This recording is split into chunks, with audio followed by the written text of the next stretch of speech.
In 2007, Ubisoft Montreal released Assassin's Creed, a game that would mark the beginning of one of the most iconic franchises in gaming history. Directed by Patrice Desilets, what initially began as a spin-off concept for Prince of Persia eventually became something entirely new.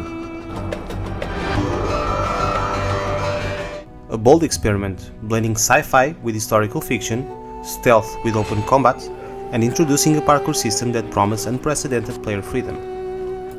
It was an ambitious project, launched on the PlayStation 3, Xbox 360, and PC during a period of rapid technological change in the industry.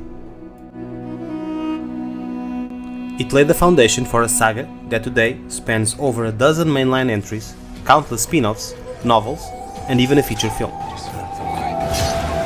While later titles like Assassin's Creed 2 or Black Flag are often remembered as masterpieces, it all began here, with a game that was flawed but revolutionary. You know not the things in which you meddle, assassin. I spare you only that you may return to your master and deliver a message. The Holy Land is lost to him and his. He should flee now while he has the chance.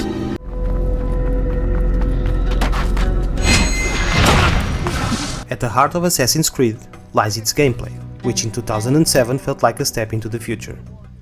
The free running system was its biggest innovation, allowing players to climb buildings, scale towers, and leap across rooftops with a fluidity that few games had ever attempted.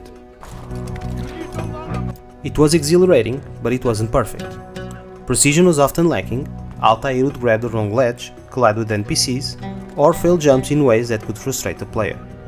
Still, it was a daring first attempt at mechanics that would later become industry standards. Combat was another surprise. For a game built on the fantasy of being an assassin who strikes from the shadows, Assassin's Creed delivered a direct combat system that was fun, dynamic, and surprisingly robust. Counterattacks, grabs, quick and strong strikes all gave variety, and the arsenal, from hidden blades to swords and throwing knives, felt authentic and satisfying. The downside was balance. Altaïr could take on groups of 10, 15, or even 20 guards at once with relative ease, removing much of the incentive to play stealthily.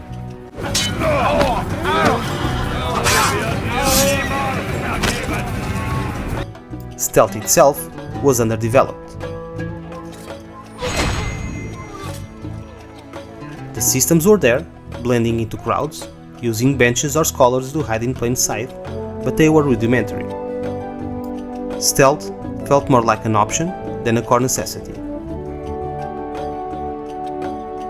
Combine that with bugs, stiff animations, and a clunky camera, especially in tight indoor areas, and the gameplay sometimes felt rough around the edges. But, at the same time, its ambition was undeniable.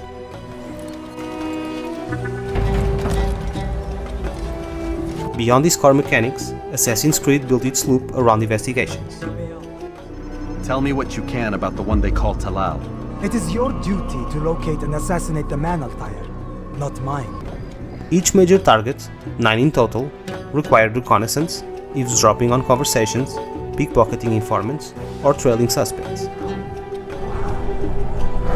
In theory, these missions add a texture to the assassinations, but in practice they became repetitive, following nearly identical structures across the game.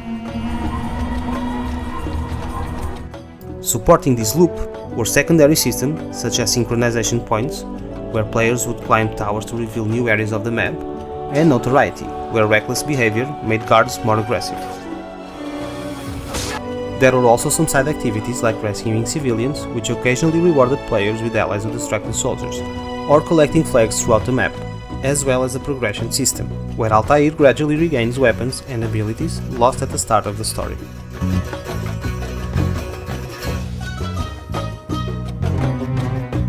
Even horse travel between cities contributed to the sense of scale, if not always to variety.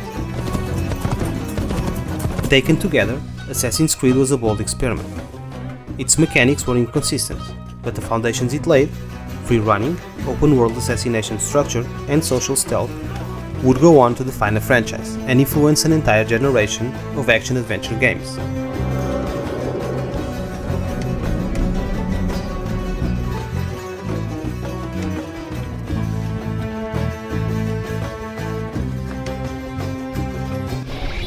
He's experiencing a far better adoption rate than the other subjects. I'm still pulling him out. He's been in there way too long. The narrative was where Assassin's Creed really stood out. Beneath its medieval facade lies a bold science fiction premise. Through the Animus, a device that lets subjects relive the genetic memories of their ancestors, the game bridges between the modern day with the 12th century Third Crusade. 3,000. On paper, the idea sounded almost absurd, yet Ubisoft grounded it in enough mystery and pseudoscience to make it compelling. Man, things just keep getting weirder and weirder around here. It was bound to happen. What do you mean? This dual structure creates a fascinating dichotomy between Altaïr and Desmond. Altaïr, a skilled but reckless assassin, suffers a humiliating demotion after breaking the Order's code and endangering his mission. Stripped of rank and equipment, he is forced to climb back step by step, proving his worth through discipline, loyalty, and renewed skill. And your brother? Gone. Because of you! Meanwhile, in the modern day, Desmond is held captive by Abstergo, a powerful corporation secretly tied to the Templars, ancient rival of the Assassin Order. But they are the bad guys, right? If there's one thing I've learned since I started working here, it's that there's no such thing. It's all so relative. His confinement reflects a modern kind of imprisonment, disconnected, passive, yet vital to the larger conspiracy. You've seen it firsthand yourself. 1,000 years between you and your ancestor, and society remains just as barbaric, just as stupid. Both characters embody themes of control, obedience, and the search of identity, one through the weight of history, and the other through corporate oppression. I told you he'd be fine. Bastards! At its heart, Assassin's Creed sets the stage for a generational conflict between assassins and Templars, freedom and control, a clash that would define the entire saga. These men are connected by a blood oath not unlike our own. Who are they? Non nobis, domine non nobis. Templars. Now you see the true reach of Robert de Sable.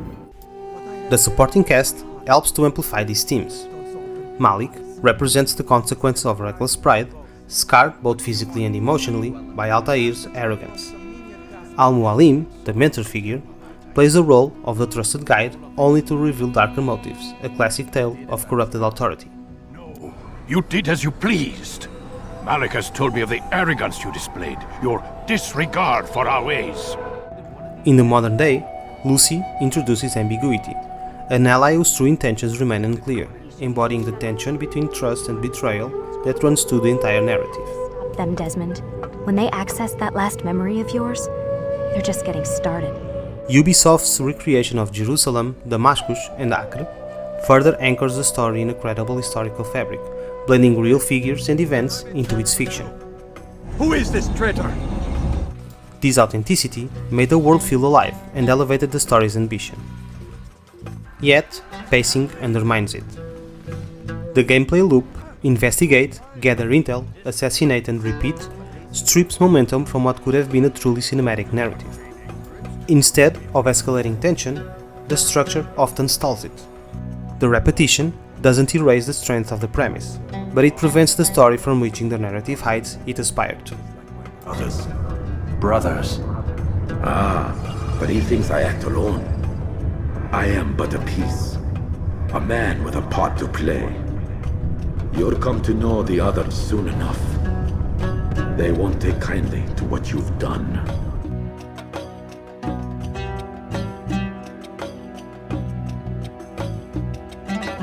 Visually, Assassin's Creed was stunning for its time.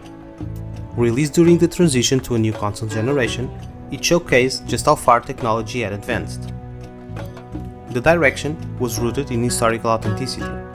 Jerusalem, Damascus, and Acre were recreated with a remarkable sense of scale, their markets bustling, their cathedrals and minarets towering above crowded streets. While the three cities sometimes look too similar in layout, their architectural fidelity and sheer size were groundbreaking in 2007. More importantly, the realism of the setting gave the impression of stepping directly into the 12th century, mirroring Desmond's journey through the Animus and making the experience feel like a true historical travel.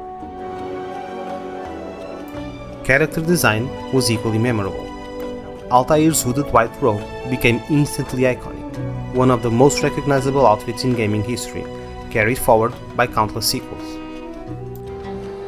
The broader art direction maintained a grounded palette that emphasized stone, sand, and cloud textures, creating a believable medieval setting. Crowds reinforced this sense of immersion.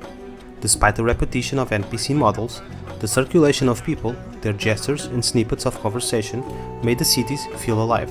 As a teacher, a false. Secondary characters were also well crafted, with strong models and textures that gave weight to their roles, even if occasional bugs reminded players of the game's technical limits.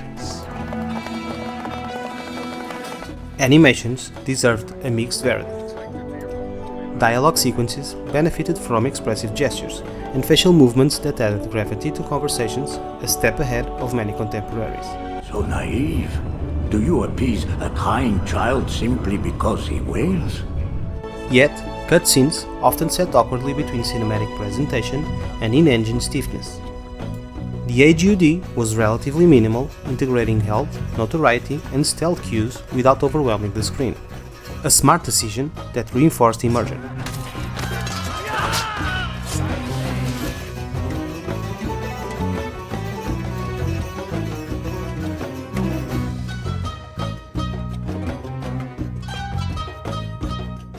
The sound design carried much of the atmosphere.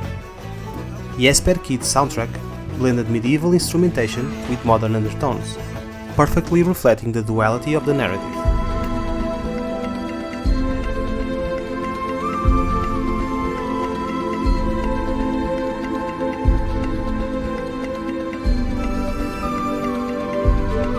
It remains one of the franchise's most iconic scores, haunting yet elegant and instantly recognizable.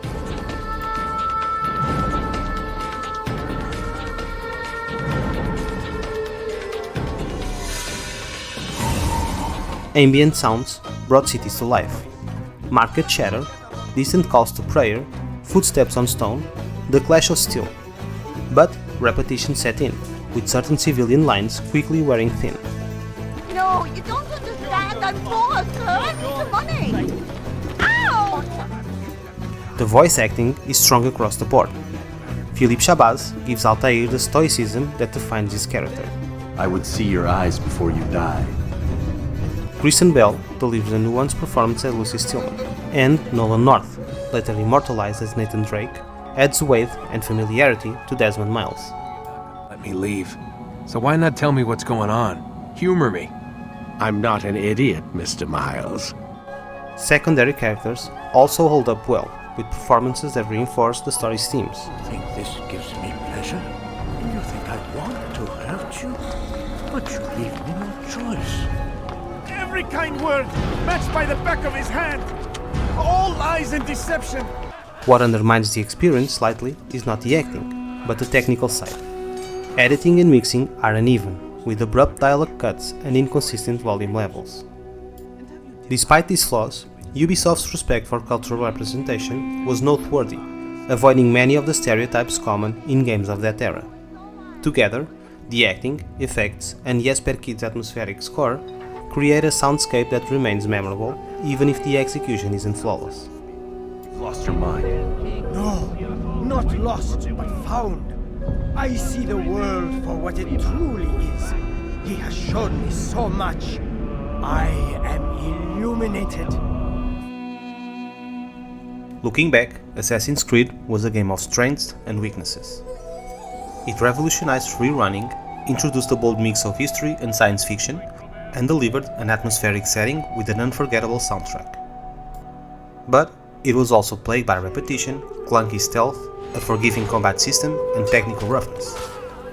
It wasn't perfect, but it didn't need to be. Assassin's Creed was the spark of something bigger, an ambitious beginning that laid the foundation for a legendary series.